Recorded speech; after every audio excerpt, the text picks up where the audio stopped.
Our next panel is Campus Life and Resources. Is everyone in the right area? Yeah? That's where you want to be? Okay, good.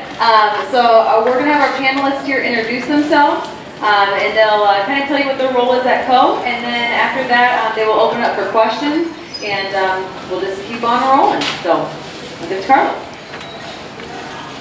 How you doing? My name is Carlos Velez. I'm the Safety and Security Director here at CO. I'm in charge of the security department, and my officers control the emergency call response, handle unlocks, locks for the buildings, and just take care of the general safety and security of the students. Hi, I'm Krista Kronstein, and I'm the Director of Residence Life. So I work with your students in their housing assignments. On each floor, they'll find their RA. Their RA is their most direct resource, their go-to person in their building. In each building, there's also an assistant area coordinator. The assistant area coordinator is a junior or a senior who served in the RA role and helps support the RAs and general building administration. There's also a professional staff member in each area, the area coordinator. All of our area coordinators are master's level professionals with degrees in either college counseling or student affairs administration. And those will be the staff your students most regularly interact with.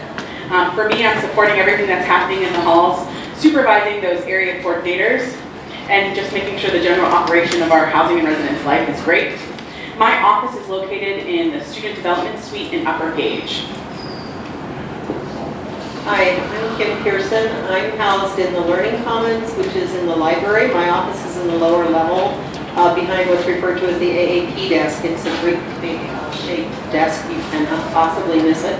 And my office is just behind that. I work with accessibility services as the ABA coordinator, and I'm also an academic coach for students in the Academic Achievement Program, and I work as a Learning Commons consultant. In that role, I work with students in a variety of ways, helping to connect them with the academic support services on campus. And so if they've got questions, pretty much come and if we can't answer them in our office, we can find the person who can. Oh, I'm Gina Hoskinen. I teach in the English department, and I'm also the Associate Dean of the Learning Commons. Learning Commons, as Kim said, is located in the library, and it is comprised of all of the college's academic support services. So this includes our student staff writing center, our student staff speaking center, our academic achievement program, our academic coaches, our tutoring program, our test proctoring center, our academic technologist, and our community engagement program. So I hope you'll have lots of questions about all those things. The sort of short version of the Learning Commons is that we provide support for students in all aspects of their academic work outside what's provided by the department and directly in courses by their faculty. So this ranges from helping students in the first year, your students, figure out things like what they're majoring in, how to access the resources they need most to have a super successful first semester at CO, to as they go on in the sophomore year, talk to them about study abroad, about what they'll do for their academic practicum, which is one of the graduation requirements, which is an independent, self-directed experience of some kind that connects their academic work with their life after CO. By the junior year, they have found majors and they're sort of safely and warmly ensconced in their departmental homes. We're helping support them in producing the resources and sort of figuring out their path in the next couple of stages, which is having great capstone experiences in major, and then of course thinking about what life after CO looks like. So every step of the way, we take a holistic developmental approach to your child. As I said to some of you yesterday, you know that when you look at a kid, a young person that you're dropping off today, you're seeing the past 18 years. When we look at them, we're looking at the next 4 years. We're really excited about all the ways they're going to grow and flourish at CO. And Learning Commons is part of that, at the center of our mission, is helping your student make the most of their co-education. Tap into the most opportunities that are available in and through co. So that's what we're here for. I really encourage you to encourage your students to come to the Learning Commons and find us. We do have a lot of peer mentoring, but we also have a number of professional staff or Learning Commons consultants, Candace One, I am one, several others as well, who will talk to your students really about any of their questions, concerns, aspirations, hopes and dreams about their time at Crow. Hello, my name is Lindsay Sheeta. I'm the Director of Health Services at Co. and I'm a nurse practitioner.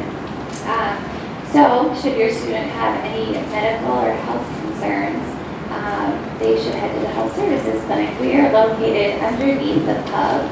So, it's the Gage building, but kind of across the walkway there is the pub, and then below the pub is the Health Services Clinic. We are open Monday through Friday, 8 to 4.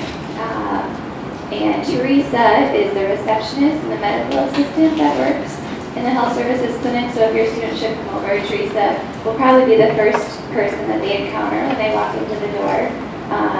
And then I see the students as patients, and then also help with planning health and promotion, or health and wellness promotion activities on campus throughout the year. Jody, I guess I should introduce Jody. She couldn't be here today, but she is a nurse practitioner that comes in part-time. So she's here maybe once a week or once every other week, so your student may also meet Jody. I think we open it up to questions at this point. So if you guys have specific questions for any of us, feel free to raise your hand and we'll just kind of go around the auditorium here.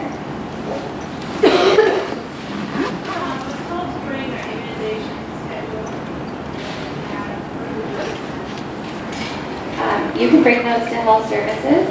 I will be there for a little bit this afternoon after this. Oh, I'm sorry, I'll repeat the question. She was wondering where to turn in immunization records. And so those come to Health Services. Health Services does have 5 forms that we want all incoming students to turn in when they come to CO. The one that we absolutely have to have on file are the immunizations. And so if we can get those, that would be great. They can also be faxed or emailed to us as well. And I did set some of my cards that have that information on the table outside the door up there too, if you're needing our email or our fax number.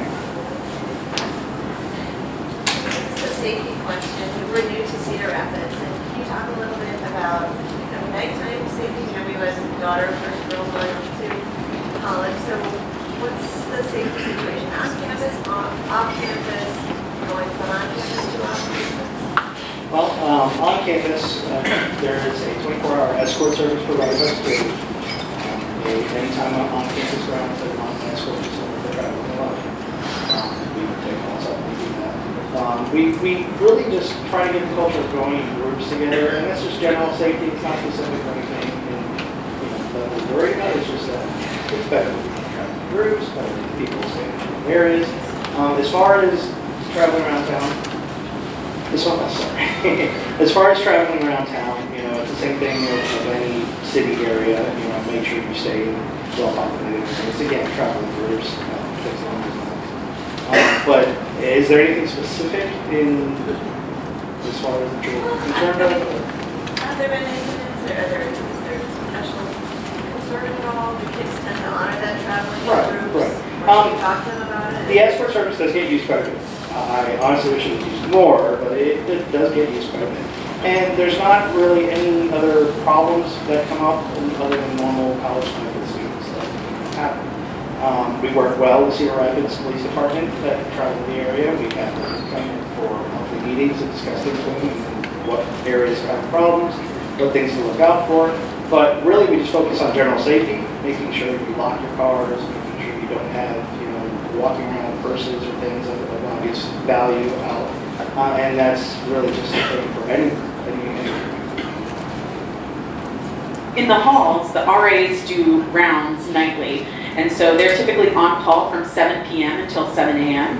And so if anything comes up between those hours, there's an RA on call in each building. We encourage students to always have their ID with them. We also encourage students to lock their doors when they're leaving their room. I will say that some students feel much more comfortable leaving things unlocked. That isn't a huge problem, but it happens. And so that's why we encourage people to make sure as they're leaving the room that they're locking it and communicating with their roommate when they're leaving. Sometimes a roommate may be in the shower and they didn't grab their keys when they went to the shower. And then they return and they are in the hallway in just their towel. And so we really encourage communication, but we also encourage folks just getting in the habit of grabbing their ID and grabbing their keys when they leave the room. It's just a really good habit to form. You know, I would add that we really think of everything that they're doing here as preparation for their lives after here. And so that, you know, when Carlos talks about just trying to get students in good habits for living in cities, you know, there's just sort of a lot of, you know, common sense ways in which you navigate the world as adults. And I think sometimes the students feel so safe and so enclosed in this environment. They have to refer to it as the co-bubble. That, you know, they may not always be thinking about their surroundings just in the way you just need to, always, all of us, without being, you know, without being scared or paranoid, just that sort of general adult thinking responsibility for yourself. And so we encourage that really, you know, with everything. I mean, we consider this practice for life.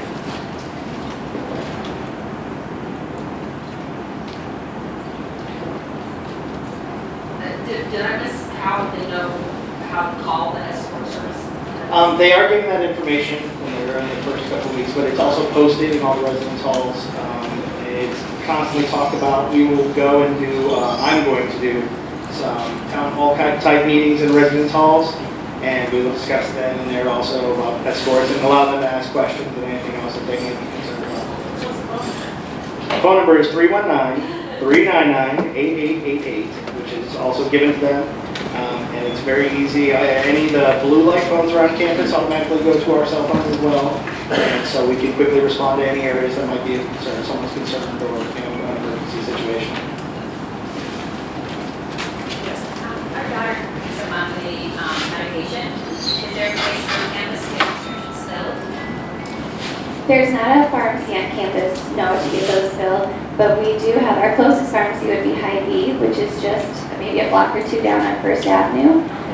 And so if, as a nurse practitioner, I can diagnose and prescribe and all of that. And so I would say the majority of the students do have me prescribed to Hy-Vee pharmacy for them. We also have a list in health services of all the local pharmacies and phone numbers. And there's a Walgreens, maybe a mile or two down First Avenue. We have CVS. And of course, Targets and Walmarts that they can fill out as well. Is Uber or Lyft readily accessible in Cedar Rapids? Uber is growing in popularity. There's a few students that serve as drivers, and that's why I do that. There's a number of students who also utilize Uber to get from the airport to campus. Uber is, Lyft is not. Okay. Is there shuttles that take students to shopping and food? Yep.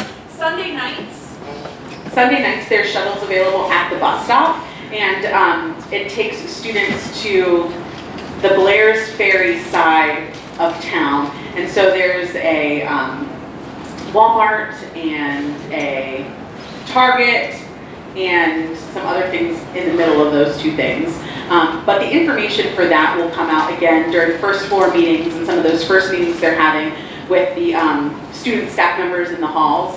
But Sunday nights are when those shuttles happen. So it's just on Sunday nights? Yes. Yeah, it's always in Today at Co too, which is their email newsletter that they receive. I know that your students go to meeting now. You really struggle to find your students go to meeting now.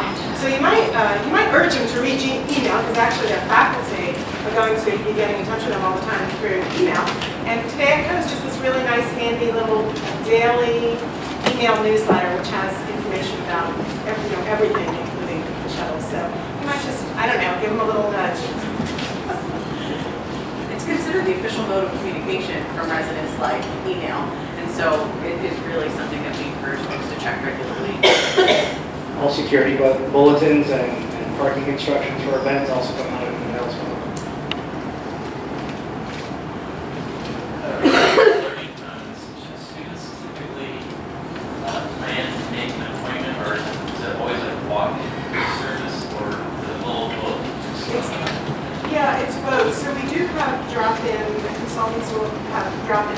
available during the week. Or a student can come to the front, can either come to make, or can make an appointment. With, pretty good chance of availability in a pretty short time frame. And they can make appointments either by emailing learningcommons.co.edu, just learningcommons.co, or calling 8844. The exchange for all of our numbers is 399, and our number is 8844. Or they can come to the front desk during business hours, and there's always the front desk of the library. You walk into the library on the right-hand side, the right entrance counter is the Learning Commons desk, and they can make an appointment or check in to see if someone's available there. And they'll all be getting information about the Learning Commons. They'll be getting introductions to the Learning Commons through their FYS, and some of them have already, if they're an athlete, they've already come to the Learning Commons and done an introductory activity, and they're all getting little brochures and bookmarks that have our contact information. What about IT? Like, we had trouble getting on to MyCo today already.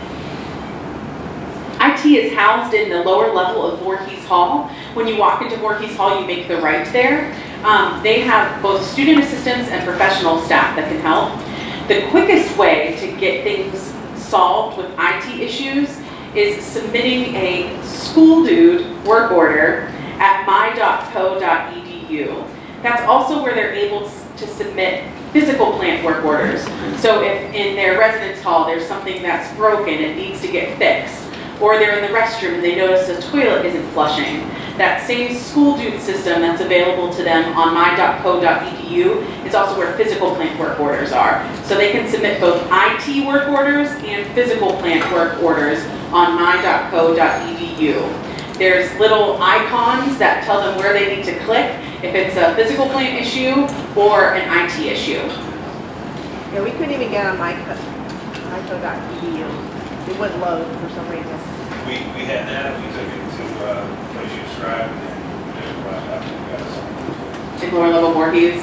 Yeah, they have staff here today. I think they're planning on being around until 3 o'clock, and then they'll be available again Monday starting at 8 a.m. There's a number of students who are pretty techy too, who are around for various reasons, and so perhaps maybe having your student check in with their RA or check in with other students on the floor to maybe see if they can troubleshoot if they're not able to get to IT tonight. But this is good news that you had good results by taking the laptop to IT. So if you could do that before 3, that would be a great idea. Good. If there's a sickness or illness outside of your 84 hours, I know the hospital is across the street, but for the emergency room, is there urgent care or anything? Is it proximity where the phone would go? So you're right, the emergency room, St. Luke's emergency room is literally across the street. We also have Mercy Hospital, which is not even a mile, it's very close as well. Urgent care clinics, there is not one that's in walking distance necessarily. Cedar Rapids being the size of city it is, we certainly have a handful of them, which I also have posted on the health services door. So should anyone come there and we're not there, that's posted there with all of their locations and their phone numbers, the addresses and such. Okay. And to go back to the pharmacy question, I thought of this. We do have CarePro Pharmacy, which is also very close, and they do free delivery to health services.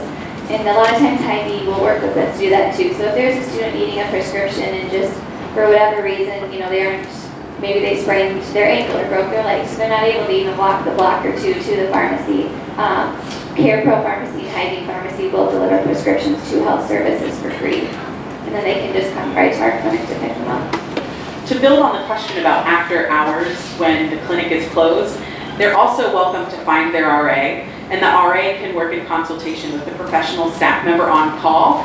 And if transportation is needed and they can't figure out a way to get there, sometimes they can work with our professional staff to figure out how we can best serve the student's needs. And so there's always a resource person that is around and can support that student. Does health services give out flu shots? We do. Every fall we have a flu shot clinic. And it's typically $20 for a flu shot. At Co Health Services, we do not run health insurance. And so the students pay a small health services fee within their tuition. And anything that I were to do outside of the clinic, I can draw labs, order x-rays and all of that, but if they have to go to get that x-ray taken, or I send that blood work out, or say I refer them on to another provider, a specialist, they take their insurance card, and of course everything is billed through insurance that way.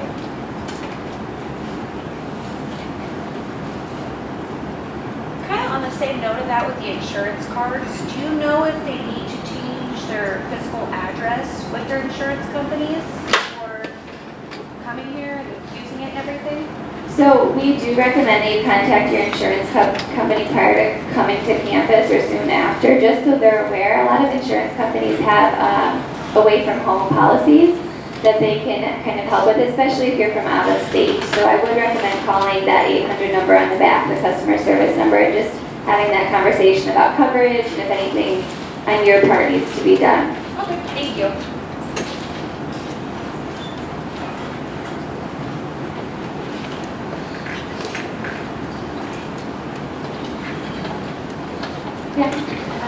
Two questions actually, and they're maybe not in line with exactly what we're talking about, but does each student have a mailbox, or is it by dorm room or by student?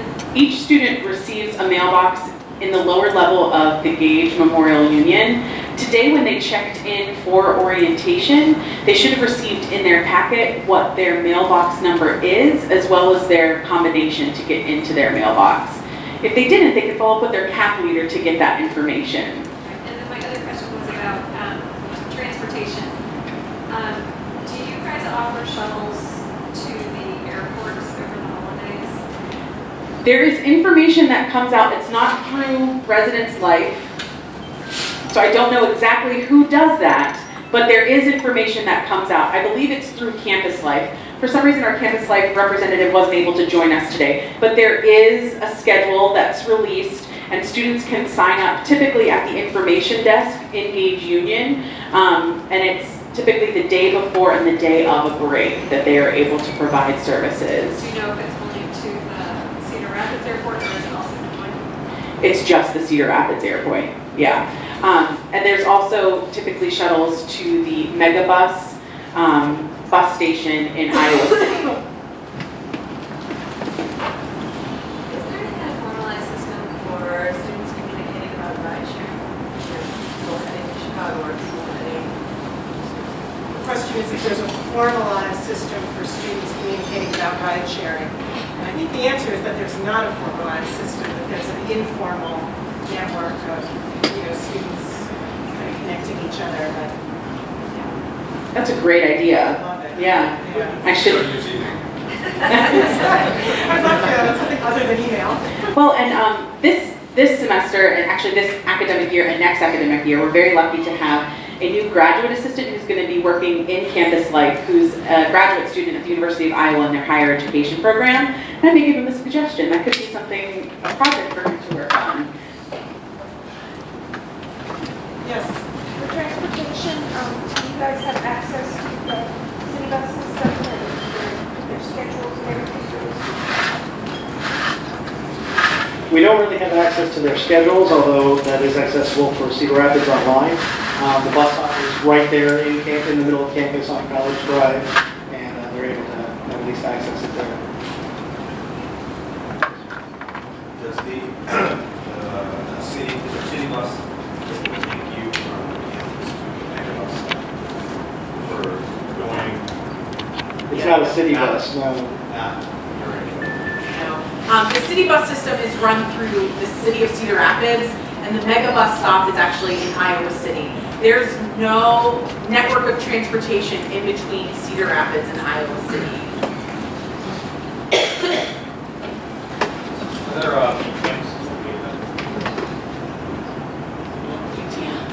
There is one ATM in Lower Gage. It's right underneath the skywalk that goes to the pub, and it's accessible to students pretty much all night.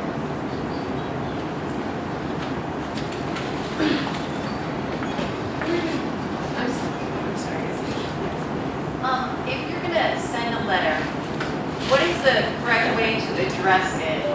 Do you say their mailbox and then their call number and their We don't need to know their hall number to send something in the mail. It's their name plus their GMU mailbox. So typically it's GMU pound, whatever their box number is.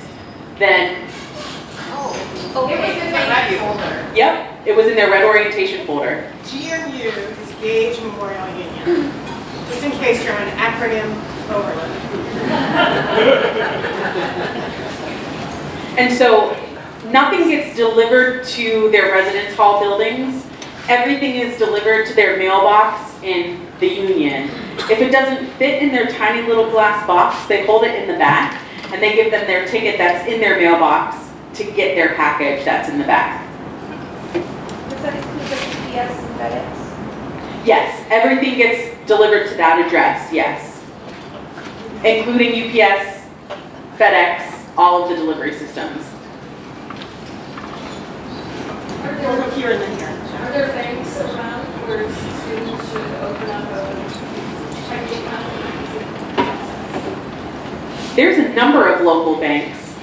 During the first few weeks of school, there are going to be different local resources that will hang out outside of the U in the lower union. So when students are coming to meals, they'll have the opportunity to meet with representatives from local banks if they choose to open a local bank. I think, it does seem to me that ATMs make that less essential than it used to be, but there are a number of banks within walking distance.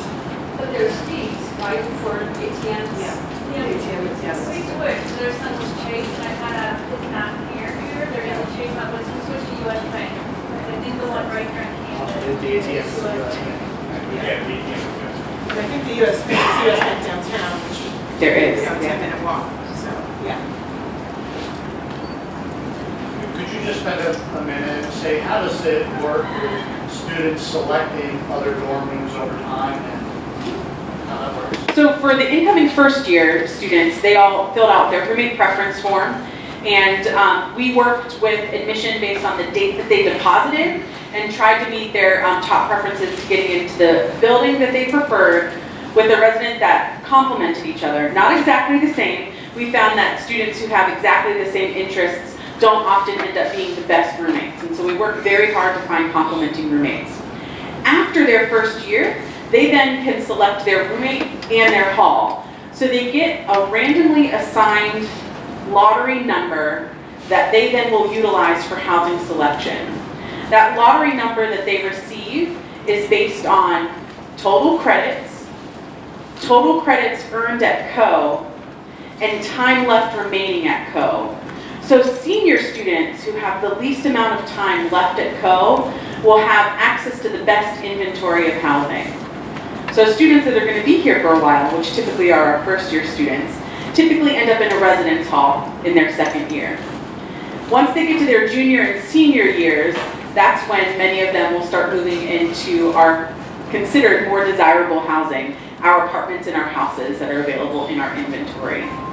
One thing that's changing this year, which is different than previous years, is we'll be utilizing an online lottery system and an online housing system.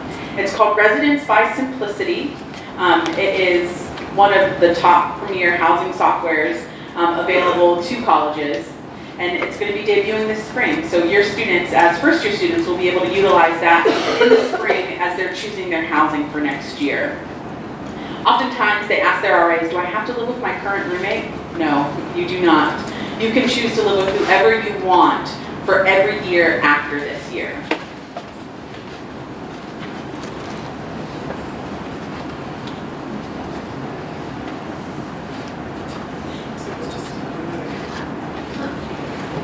This is my classroom practice, right? It's dangerous to compare me at all. Are there- I know there's going to be a ton of questions you're going to remember you should have asked later on. Campus security is available on email. You can send us any questions or any problems you might have, and we'll look into them as well. There is also a campus security Facebook page. You can look for information on there.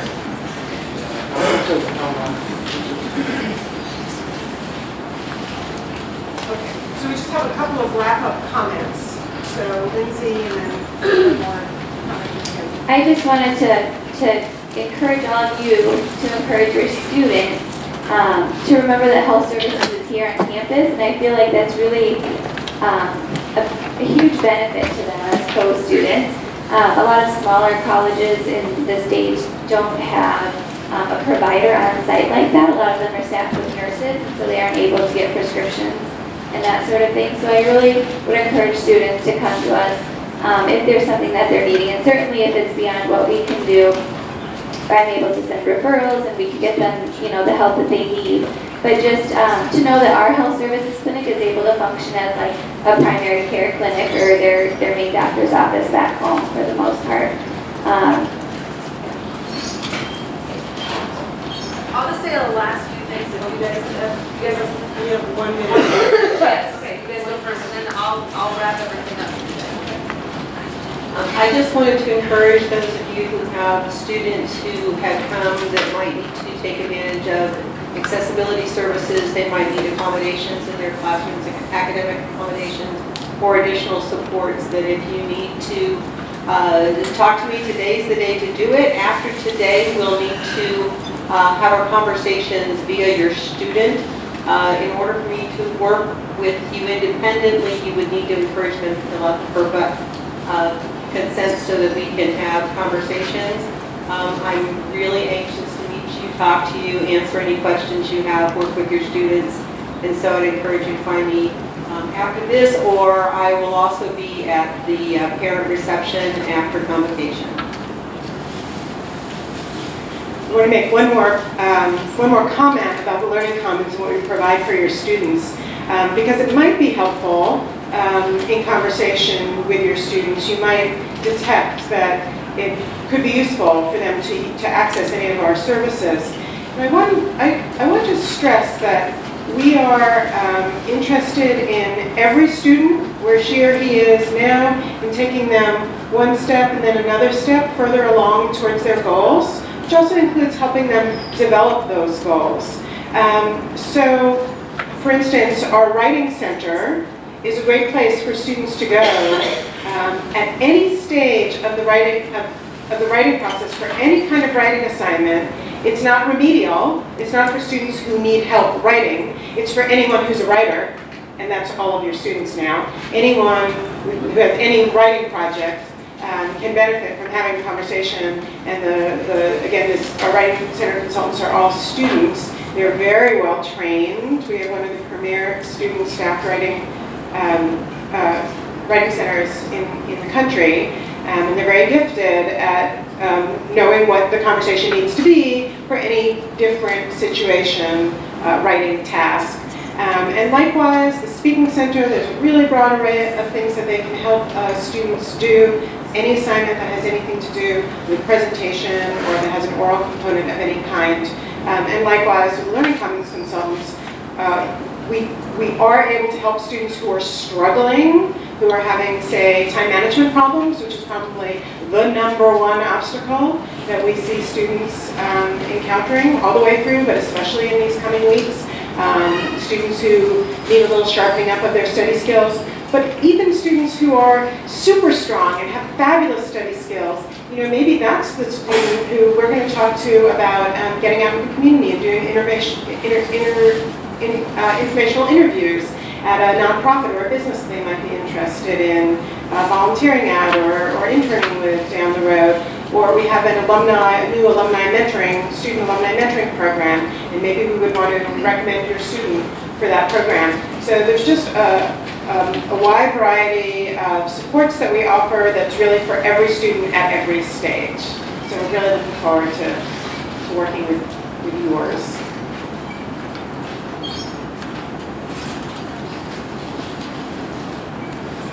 Any last minute questions?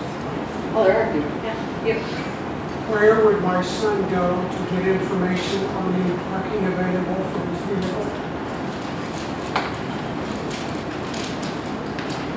So Student Development Suite in Upper Gage, starting on Monday, I think would be the best place to point him.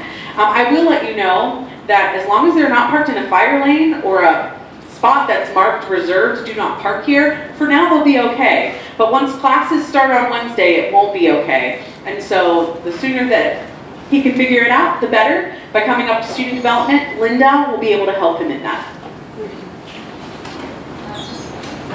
How do we as parents put money in their co-cash account? That's done through our Sodexo office, which is also located in Upper Gage. If you go online, there's some instructions as well. Can we do that online? I don't know that it can be completed online, but there's instructions online on how to do it. It may require a phone call, but I don't know for certain.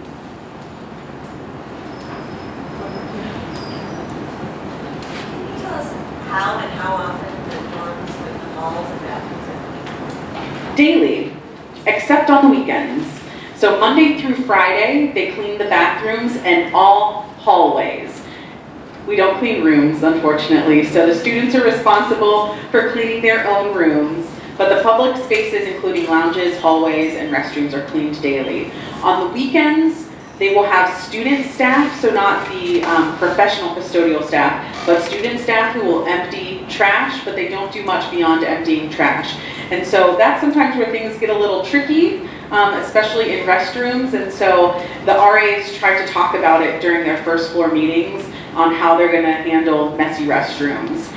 That seems to be one of the biggest complaints on the weekends, when people forget how to put something in the trash can. This is kind of a bad subject. Do you have policy on like an active shooter? I've actually just started training faculty and staff with that, and there will be information available to students. There is also information given out to them, pamphlet-wise, and in posters throughout the campus handling an active shooter.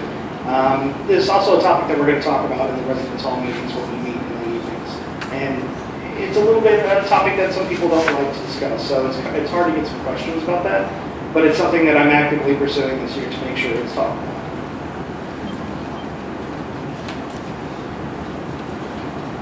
Does anyone have any other questions so that we can end on a more cheerful note? Anything at all at this point? Except maybe that is a cheerful note. Really, Carlos does a really, really good job making the campus secure, so maybe it is a happy. How happy is that? There was rumor last year that the food service was changing. Is it? So we are a Sodexo campus, and so I will tell you that Tom Weisler, the director of our food services, is one of the hardest working men, and he works so hard to meet the needs of our students. It is not changing. They are continually updating and improving all of their offerings.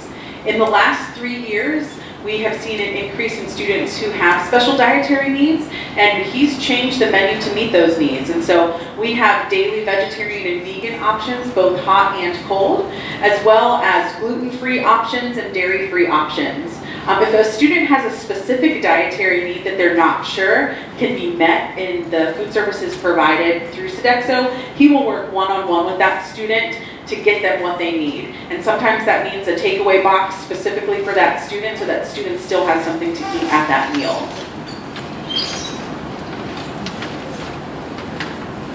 All right, so as we wrap up, I just want to let you all know that if you do have any additional questions, I think our panel will stick around for about 10 to 15 minutes. My name is Megan Goodall. I'm the Director of Parent Programs. So if at any time you guys do have a question and you're not quite sure where to go, you can email me or call me anytime. You can always just call and say hi too if you don't have a question. But at any point you guys can give me a call. I will get you in contact with the right person. If it's not me, I will make sure that we get you to the right place. But it kind of saves you guys a step from jumping through all these hoops.